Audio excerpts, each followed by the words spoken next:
화 있을진저. 따라서 화 있을진저. 화 있을진저에 대한 말씀 그 7개. 오늘 5번째 시간입니다. 제가 어제도 얘기했습니다마는 마태복음 5장에 나오는 팔복과 이 화 있을진저의 말씀은 짝을 이루고 있다. 그래서 팔복의 첫째는 심령이 가난한 자는 복이 있나니 그들이 천국을 얻는다, 이렇게 말씀했는데, 오늘 이 화 있을진저의 첫 번째 말씀은 천국문을 닫고 또 너희도 들어가지 않고 들어가려고 하는 사람도 못 들어가게 하는 바리새인과 서기관들은 화가 있다. 딱 맞아요. 똑같아요. 두 번째 말씀은 개혁본에는 없지만은 그 킹제임스 번역이라고 영어로 번역된 아주 고전적인 성경이 있는데, 그 킹제임스 번역에 보면 14절이 나오는데 경건에 관한 말씀을 이렇게 다루고 있죠. 그 다음에 15절 말씀은 화 있을진저 그러면서 그 외식하는 서기관들 한 사람을 얻기 위해 두루 다니다가 얻으면 배나 지옥 자식이 된다. 온유한 자는 복이 있나니 그들이 땅을 기업으로 얻는다. 천국 백성들을 얻는 게 기업입니다. 오늘 우리가 땅을 기업으로 얻는 것도 축복이지만 천국의 자녀들을, 그 다음에 네 번째는 의에 줄이고 목마른 자. 그래서 의에 갈급한 사람, 우리는 의롭게 사는 것에 대한 갈급함이 있어야 됩니다. 바르게 사는 거, 하나님과 관계를 바르게 맺고 사는 거, 죄인이 의인 되어서 의롭다 하심을 얻고 사는 거. 우리가 죄인이 의인 됐는데 우리가 뭔가를 해서 의인 됐으면 자랑할 게 있지만 자랑할 게 없어요.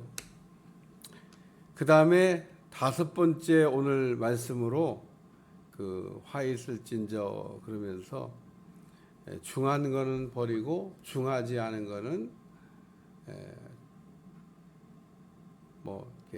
중하지 않은 거는 버리고 중한 거는 버리고 중하지 않은 거는 안 버렸다. 이런 말씀인데, 예수님은 중한 거나 중하지 않은 거나 다 버리면 안 된다. 그렇게 말씀하시면서 하루 사이는 걸러내고 낙타는 너희가 삼킨다.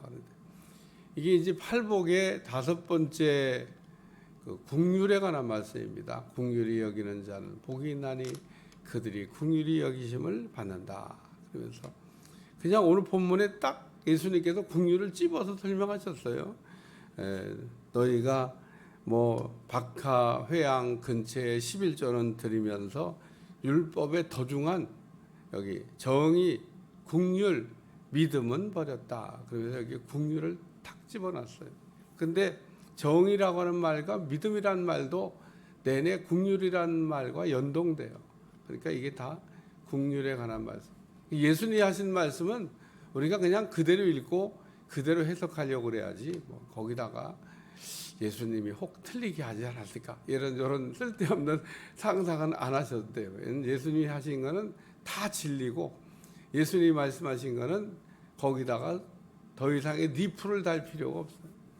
우리가 무식해서 우리가 이 지력이 따라가지 않아서 말씀하신 걸 못 알아듣는 거지, 우리가 이제 영적으로 좀 은혜를 받고 다시 보면 그래, 맞는 말씀이네, 이렇게 이제 되는 겁니다. 그러니까 혹 하나님의 말씀을 읽다가 예수님이 하신 말씀인데 이해가 안 된다, 그럼 내가 지력이 딸려서 못 이해를 하는 거지, 예수님의 말씀을 틀리게 하는 일은 없다. 그러니까 성경을 읽으면서 특별히 예수님이 하신 말씀에는 아유 이건 뭐 이해가 안 된다 이렇게 할 때 아 내가 무식하구나. 그리고 기도를 하셔야 돼요. 하나님 이 말씀이 내가 이해가 안 되는데 이해가 되게 하여 주시옵소서.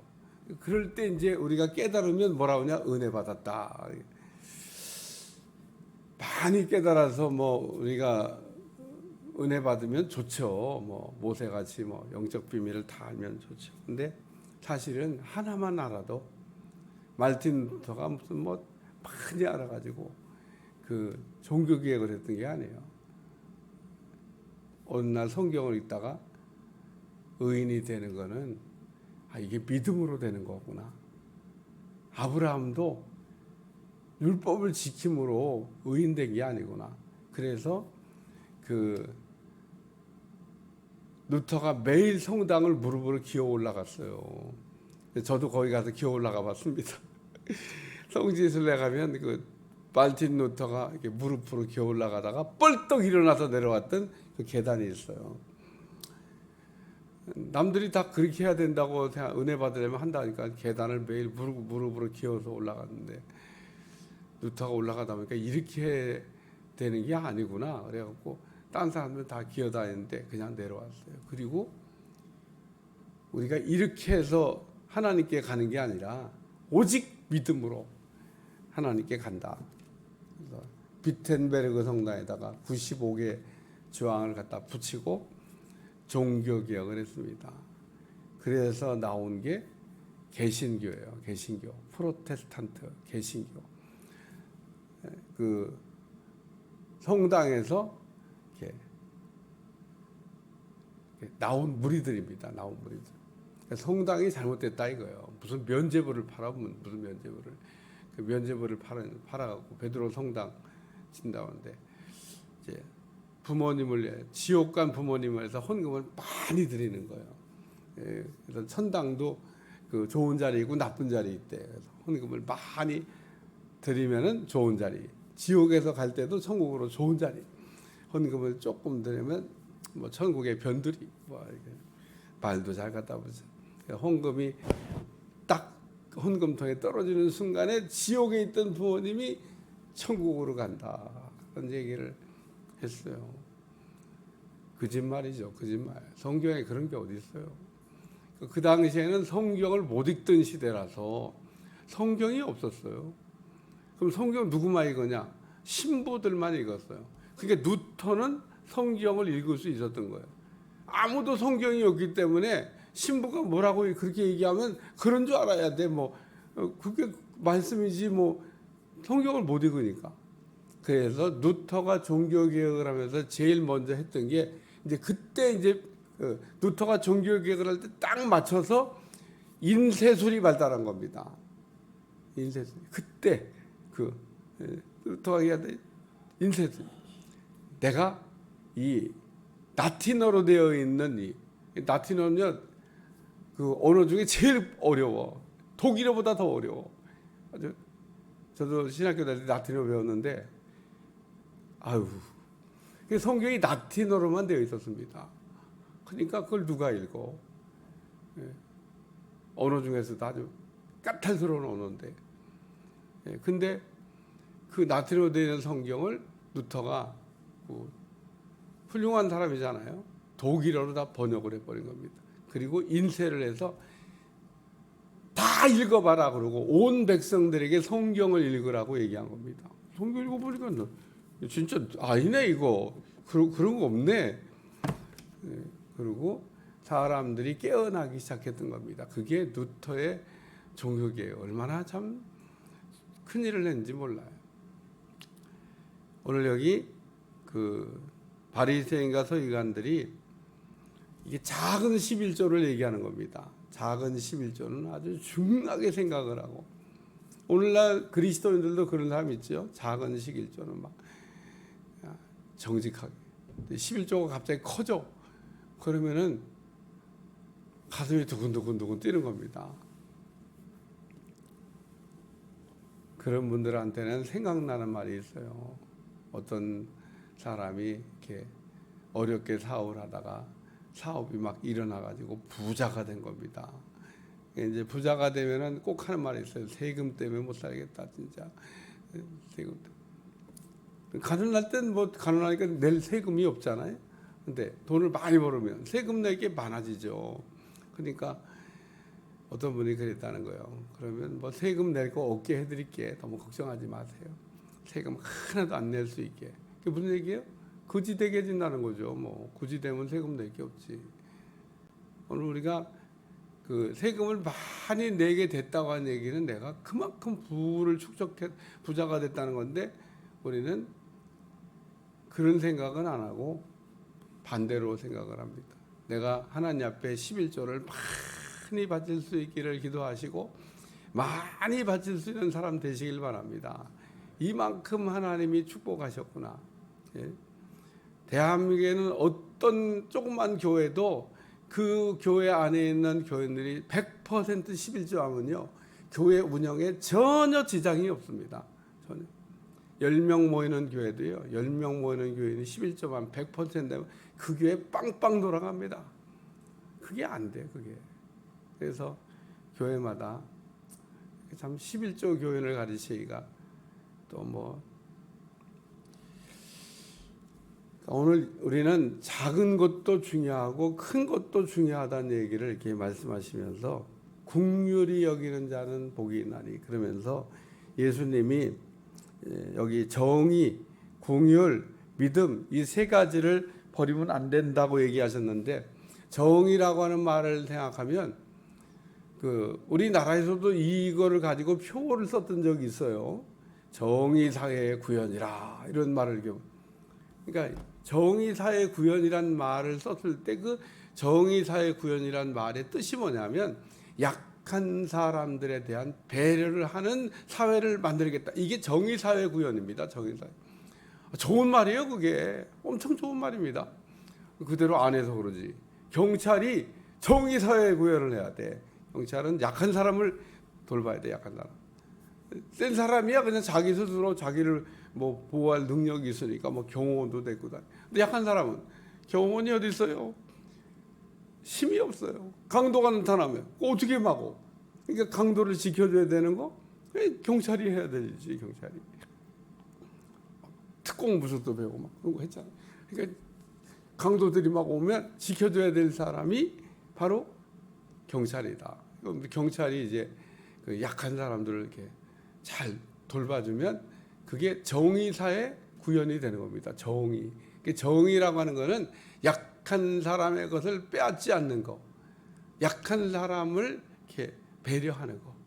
저는 약한 사람에 대한 그 뭔가를 이렇게 하는 거를 우리가 그 정의라 그렇게 얘기합니다. 정의. 정의가 뭐냐? 정의는 약한 사람의 것. 빼앗는 거. 약한 사람 걸 빼앗으면 어떻게 돼요? 그러면 이제 정의가 없는 거예요. 불의한 거죠. 불의한 거. 그래서 오늘 정의라고 하는 것이 세워지게 되면, 그러면 이제 저절로 긍휼히 여기는 자는 복이 있나니, 불쌍히 여기게 되는 거죠. 불쌍히 여기는 게. 그 다음에 여기 예수님이 아주 그냥 똑 떨어지게 한 긍휼을 버렸도다. 근데 불쌍히 여기는 겁니다. 이건 탕감의 비유를 생각하시면 돼요. 탕감의 비유를 잔뜩 탕감받고 저는 나가가지고 조금 빚진 사람 멱살 붙잡고 갚으라고 막, 그러니까 갚겠다 그러는데 막 옥에 갖다 가두고, 불쌍히 여기 긍휼이 없는 거. 긍휼이. 그러니까 오늘 우리는 그 은혜 중에 은혜가 긍휼히 여기는 마음이 우리 가운데 있어야 됩니다. 우리가 하나님 앞에 기도할 때도 이 기도가 정말 좋은 기도라고 제가 늘 얘기하잖아요. 뭐 우리가 여러 가지 제목을 가지고 기도하겠습니다만은, 제가 다음 주일, 이번 주일 말고 다음 주일 설교를 준비하면서 기도 제목에 대한 또 생각을 이렇게 하게 됐습니다. 야, 성경에 기도 잘한 분들은 참 훌륭한 기도 제목을 가지고 이렇게 기도를 참 잘했는데, 이런 생각을 해보게 됐습니다. 여러분도 믿음 생활 잘하고 뭐 신앙이 훌륭하다, 이 얘기는 좋은 기도 제목을 갖고 있는 사람이 신앙생활 잘하는 거고 훌륭한 사람인 겁니다. 뭐 다른 얘기 할 게 없어요. 다른 얘기. 내가 얼마만큼 하나님이 이렇게 들으시고 감동할 만한 그런 기도 제목을 가지고 있냐. 하나만 이제 가르쳐 드리면 마태복음 26장에 우리 주님이 겟세마네 동산에서 십자가를 앞에 놓고 이렇게 기도하셔요. 내 뜻대로 마오시고 아버지의 뜻대로 되기를 원하나이다. 이게 좋은 기도입니다. 좋은 기도. 우리가 평생 우리 주님이 하셨던 기도처럼 나도 한번 해볼 수 있을까? 흉내를 내봐야 되잖아요. 예수님이 하신 거가 모델이고 본보기고 우리가 따라가야 될 그 어떤 과제인데 주님은 그렇게 기도했지만 나는 어떻게 그렇게 기도해? 난 그렇게 기도 못해. 그러면 언제 배우려고? 언제? 그게 아주 기도의 최고봉이고 우리 주님이 우리에게 보여주신 기도의 모델인데 그게 그냥 예수님 기도하는 거 구경하고 그래 너희들은 이렇게 내가 얼마나 폼나게 멋있게 기도하는지 봤지? 이렇게 하시려고 한 게 아니잖아요. 보여주신 거는 너희도 앞으로 이렇게 기도해야 된다고 하는 기도의 수준을 바꾸라고 말씀하신 겁니다. 뭐라고 기도했다고요? 내 뜻대로 마옵시고 아버지의 뜻대로 되기를 원하나이다. 오늘 탕감받은 사람이 탕감하지 못한 거는 하나님 아버지의 뜻을 헤아릴 줄 몰랐던 겁니다. 오늘 우리는 늘 하나님 마음을 헤아릴 줄 알아야 돼요. 내가 어떻게 살아야 될 것인가? 불쌍히 여기는 마음을 가지고 살아야 되겠다.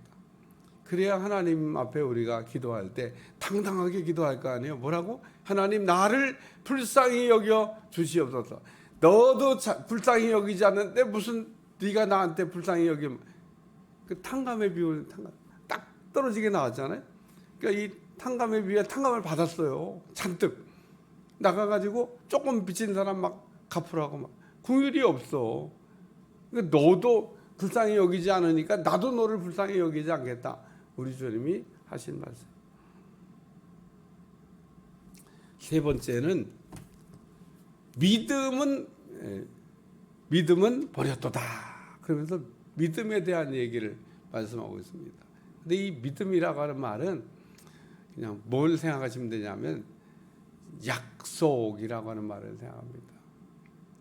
우리가 하나님은 우리에게 이렇게 신실하신 분이 되는 게 뭐냐면 하나님은 한 번도 말 바꾸신 적이 없기 때문에 약속하시면은 약속한 거를 잘 지키시기 때문에 좋으신 하나님이 됩니다. 그러니까 하나님을 우리가 믿는다 그럴 때 뭘 믿어요? 약속을 믿는 거지. 하나님이 우리에게 뭐 얼마나 많이 약속을 하십니까? 성경을 읽어봐요. 우리 하나님, 우리는 약속하고도 늘 부담스러워요. 왜냐하면 그 약속을 못 지키면 어떡하지? 근데 우리 하나님은 어쩌시려고 그렇게 약속을 그냥 떡 먹듯이 약속을 그렇게 발휘하세요. 성경을 읽어보세요. 모든 믿음의 사람들과 우리 하나님은 약속을 하신다니까. 약속을. 아브라함을 부르시고도 하나님이 약속을 하죠. 이삭에게도 약속하죠. 야곱에게도 약속하죠. 요셉에게도 약속하죠. 모세에게도 약속하죠. 다 약속을 하십니다. 근데 어긴 거 있습니까? 어기지라. 오늘 우리는 약한 사람과 약속한 거는 반드시 지켜야 될 줄로 믿습니다. 그게 긍휼이에요. 긍휼. 뭐 우리가 센 사람하고도 약속한 거를 시민 사람하고 약속한 것도 지켜야 되지만, 근데 우리는 시민 사람하고 약속한 건 잘 지켜요. 왜냐면 안 지켰다가는 무서우니까. 근데 심 없는 사람하고 한 약속한 건 에이까지 무시해버려. 에이, 안 돼, 못해. 반대로 심 없는 사람 건 오히려 더 잘 지키고 시민 사람 건 가서 이게 좀 뭐가 잘 안 되네. 그래도 될 것 같아요. 시민 사람 것도 잘 지켜야 되고 약한 사람 것도 그게 긍휼입니다. 긍휼. 그래서 우리 주님이 믿음을 버렸다. 약속한 거 잘 지켜야 됩니다. 어려운 사람과 한 약속은, 어려운 사람은 그거 해결 안 되면 정말 어려워요. 어려워. 오늘 우리는 살아가면서 긍휼이라고 하는 여기는 사람은 복이 있나니 저도 긍휼히 여기심을 받는다. 그러니까 너희가 이게 긍휼이 없는 사람이라고 우리 주님 얘기하시는 거예요. 니들이 왜 화 있을진저, 너희가 왜 저주를 받아야 되냐? 너희가 저주를 받고 하나님의 복을 받지 못하는 이유는 긍휼이 없기 때문에. 이게 지금 너희가 긍휼이 없으니까, 정의가 없고, 긍휼이 없고, 믿음이 없고, 뭐는 뭐 중요하다고 그러는데 뭐가 중요하고 뭐가 중요하지 않아. 하나님은 다 중요하지. 하나님의 말씀은 다 중요하지. 하나님의 말씀 가운데 무슨 말씀은 중요하고 무슨 말씀은 뭐 버려도 돼. 그 버려도 되는 말씀이 어디 있어요? 그래서 사람이 떡으로만 살 것이 아니요 하나님 입에서 나오는 모든 말씀으로 살아야 될 것이니라. 하나님의 말씀은 1.1핵도 버릴 게 없습니다. 우리는 쉬운 말씀이든 어려운 말씀이든 하나님의 말씀이 그래서 때때로는 쉬운 것도 있고요, 때때로는 어려운 것도 있는데 어렵든 쉽든 다 우리가 먹고 소화시켜야 될 말씀이지 무슨 쉬운 것만 먹어야 될 것도 아닌 겁니다. 그러니까 말씀을 우리가 듣다 보면 막 어려워요. 막 부담으로 막 느껴옵니다. 그래도 그것도 받아야 되고 먹기 좋은 거면 어떻게 먹어요? 제가 얘기했잖아요. 마귀 설교 제일 하기 싫다고.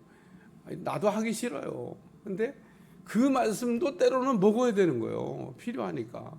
뭐 먹고 싶은 말씀만 어떻게 먹어요? 그러니까 오늘 우리가 먹고 싶은 것만 먹는 게 아니라 하나님께서 우리에게 주신 모든 말씀은 그게 만약에 필요 없으면은 성경에 써놓을 필요가 없습니다. 안 써놨습니다. 성경에 안 써놓은 거는 궁금해하지 마세요. 그것까지는 안 알아도 되는 겁니다. 혹 성경에 없는데 궁금한 게 생겼다, 고민하지 마세요. 왜? 그건 하나님이 우리한테 필요하지 않아서 66권을 편집할 때 넣지 않은 거예요.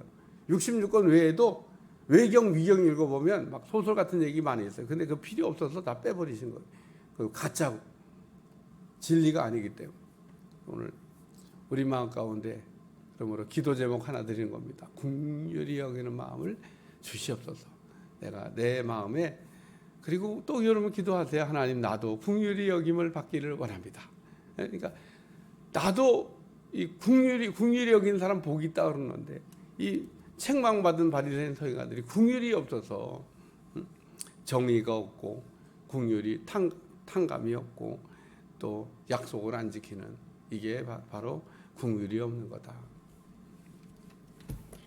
기도하겠습니다. 하나님, 오늘도 긍휼히 여기는 사람 되게 해 주시고 또 우리도 하나님 앞에 긍휼히 여기심을 받게 도와주시고 우리 마음 가운데 불쌍히 여기는 마음이 넘쳐나도록 축복해 주시며 날마다 어려운 사람들을 볼 때마다 눈물 흘리며 기도하는 종들이 되게 하여 주옵소서. 전쟁으로 인하여 어려운 나라, 또 내전 같은 어려움을 겪고 있는 우리나라, 우리가 불쌍히 여기는 마음을 가지고 기도할 수 있게 도와주시고 하나님의 크신 은혜가 넘쳐나도록 축복해 주옵소서. 예수님의 이름으로 기도합나이다. 아멘.